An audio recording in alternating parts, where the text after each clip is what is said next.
Hello नमस्कार। मैं आशीष कुमार सिन्हा आप सभी का अस्को स्टोरी क्लब में एक बार फिर से स्वागत करता हूं। आज सावन की तीसरी सोमवारी है और आज हम लोग बात करने वाले हैं कांवड़िया और बैजनाथ धाम के बारे में। ये तो बैजनाथ धाम की कहानी आपने सुन ही रखी होगी। आगे बढ़ने से पहले आप हमारे चैनल को सब्सक्राइब कर लीजिए और बेल आइकॉन पर क्लिक कर लीजिए ताकि हमारे अपडेट्स आपको मिलते रहें।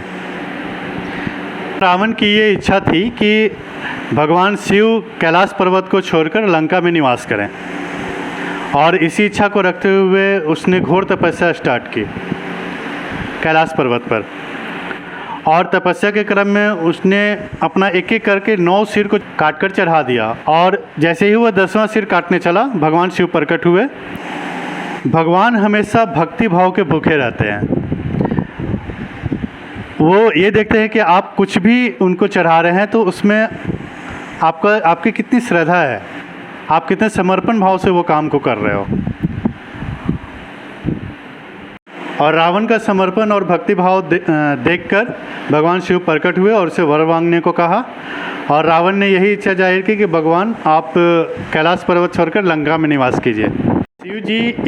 शिव जी को भोलेनाथ कहा जाता है। वो इतने भोले थे कि वो किसी के भी तपस्या से प्रसन्न होकर कुछ भी वरदान दे देते थे बिना सोचे समझे कि इसका अंजाम क्या होगा। वो बस भक्ति भाव से खुश होकर सबको वरदान देते रहते थे।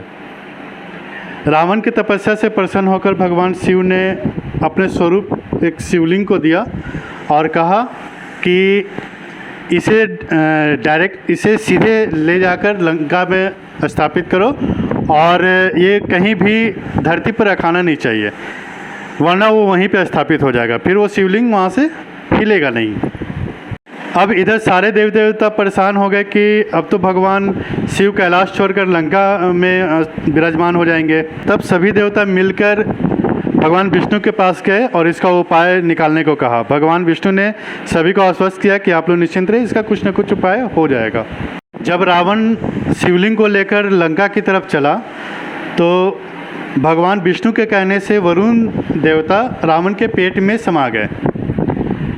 वरुण देवता का देवताओं में तीसरा स्थान है, जिन्हें समुद्र का देवता भी कहा जाता है। विश्व के नियामक और शासक, सत्य का प्रतीक, ऋतु परिवर्तन एवं दिन रात का कर्ता धर्ता, आकाश, पृथ्वी एवं सूर्य का निर्माता वरुण देवता को माना जाता है। और वरुण देव दंड के रूप में लोगों को जलोदर रोग से पीड़ित करते थे। इसलिए विष्णु भगवान के कहने पर वरुण देव रावण के पेट में समा गए, जिससे उसे जोरों की लघु शंका लगी थी। बहुत लोग ये मानते हैं कि गंगा जी समाई थी रावण के पेट में। ये गलत है। वरुण देव समाये थे रावण के पेट में, जिससे उसे लघु शंका लगी थी। तभी वहाँ एक ग्वाला दिखा जिसका नाम था बैजू, और लोगों का कहना है या लोगों की मान्यता है कि वो बैजू कोई और नहीं भगवान विष्णु का ही रूप था। भगवान विष्णु ही एक ग्वाला रूप में वहाँ पर थे।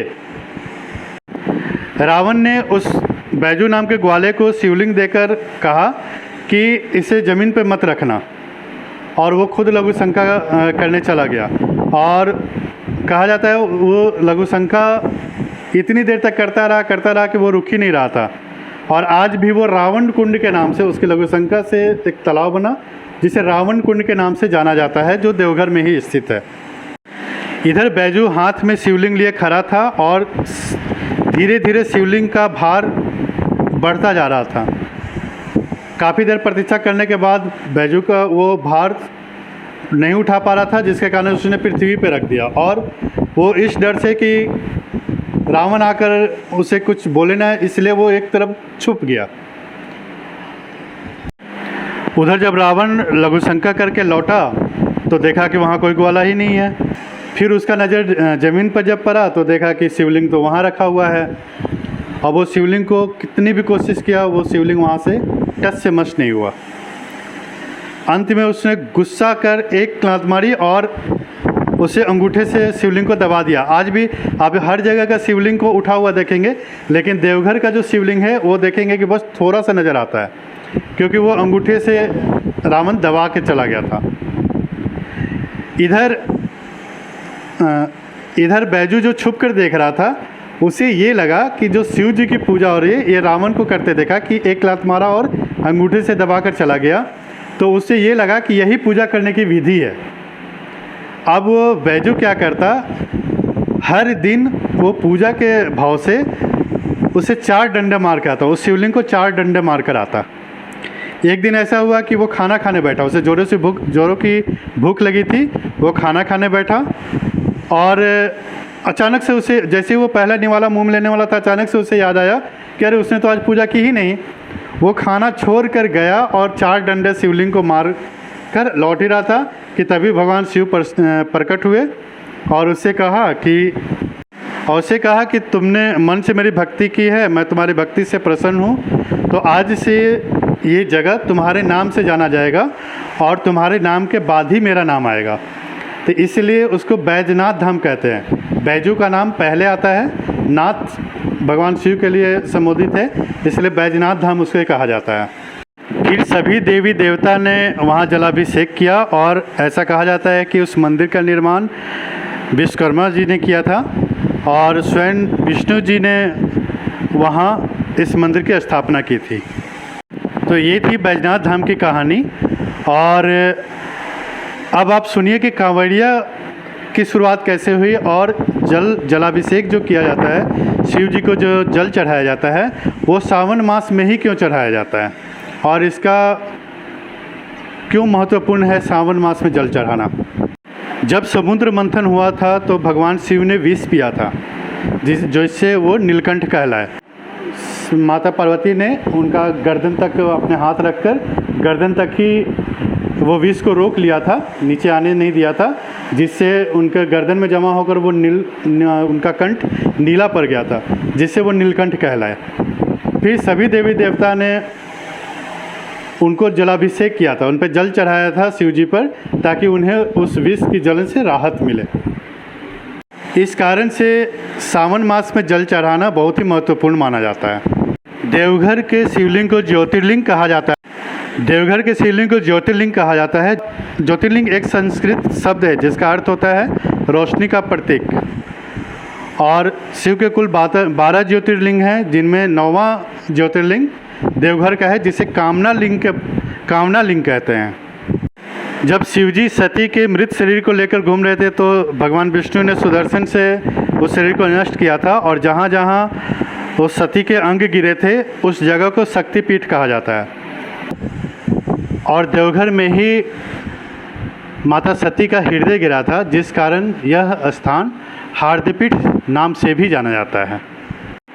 मंदिर के शीर्ष पर पंचशूल लगा है। इसको लेकर कई मान्यताएं हैं, जैसे ज़्यादातर लोगों का मानना है कि यह पंचशूल इंसानों में पाए जाने वाले 5 विकारों काम, क्रोध, मद, लोभ, मोह का नाश करने का प्रतीक है। इंसान 5 तत्वों से मिलकर बना है, इसलिए कई लोग इसे उनका एक प्रतीक भी मानते हैं। मान्यता यह है कि पंचशूल सुरक्षा कवच की तरह मंदिर की सुरक्षा करता है, इसलिए आज तक मंदिर में किसी तरह की आपदा नहीं आई। जानते हैं कांवर के बारे में। वैसे तो कांवर शब्द के कई अर्थ होते हैं, पर यहाँ पर कांवर का अर्थ है या ब्रह्मा, और जहाँ ब्रह्मा है वहाँ तीनों देव का भी वास है, और जो उनमें रमन करे उसे कांवड़िया। कांवड़िया का सही अर्थ जो भगवान शिव में पूरी तरह से लीन होकर उनका भजन करते हुए भगवान शिव का अभिषेक करे।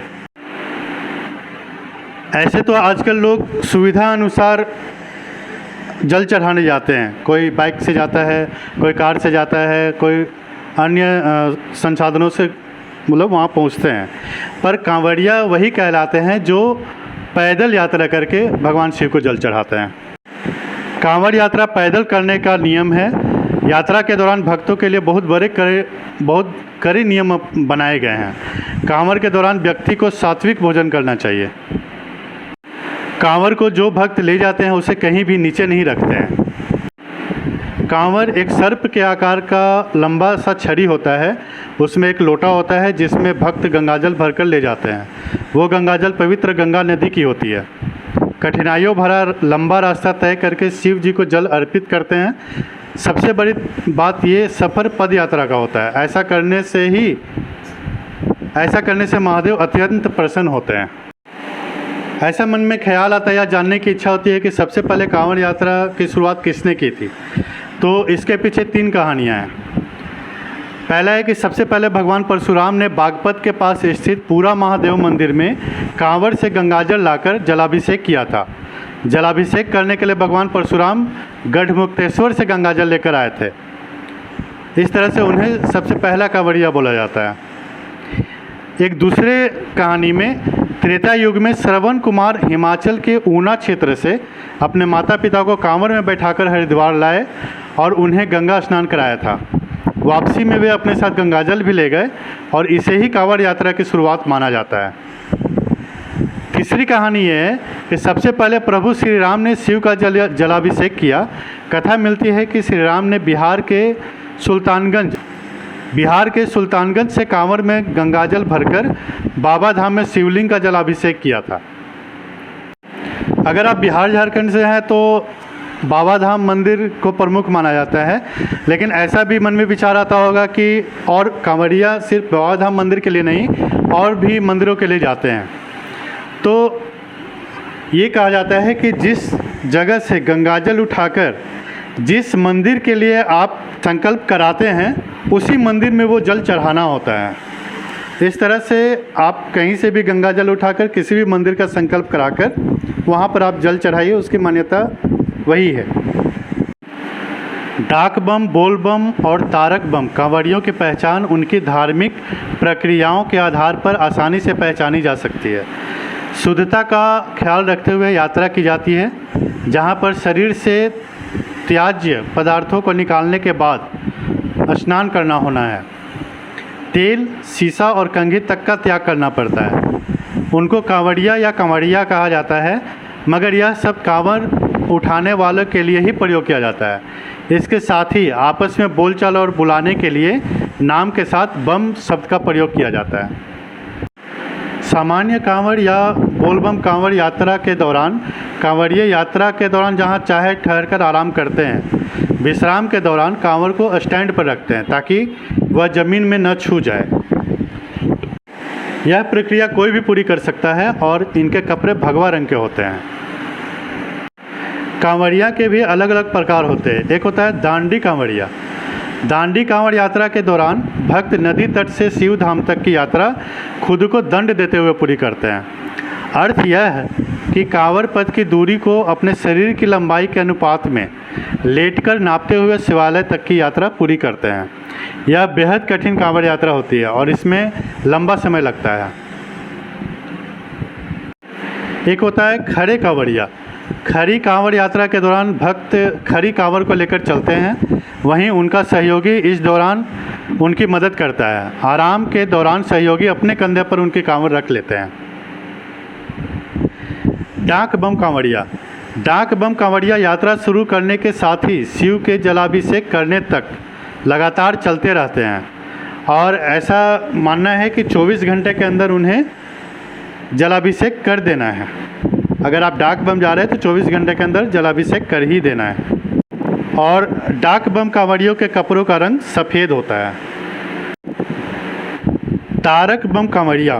तारकेश्वर महादेव के आस्थावान तारक बम कांवड़िए कहे जाते हैं। यह सामान्य कांवड़ यात्रा का सफ़र करते हैं और कई शिवालयों में अपनी आस्था व्यक्त कर घर वापस लौटते हैं। बाबा बैजनाथ धाम की कहानी और कांवड़िया किसे कहते हैं। आशा है आपको ये जानकारी पसंद आई होगी और आपने एंजॉय किया होगा।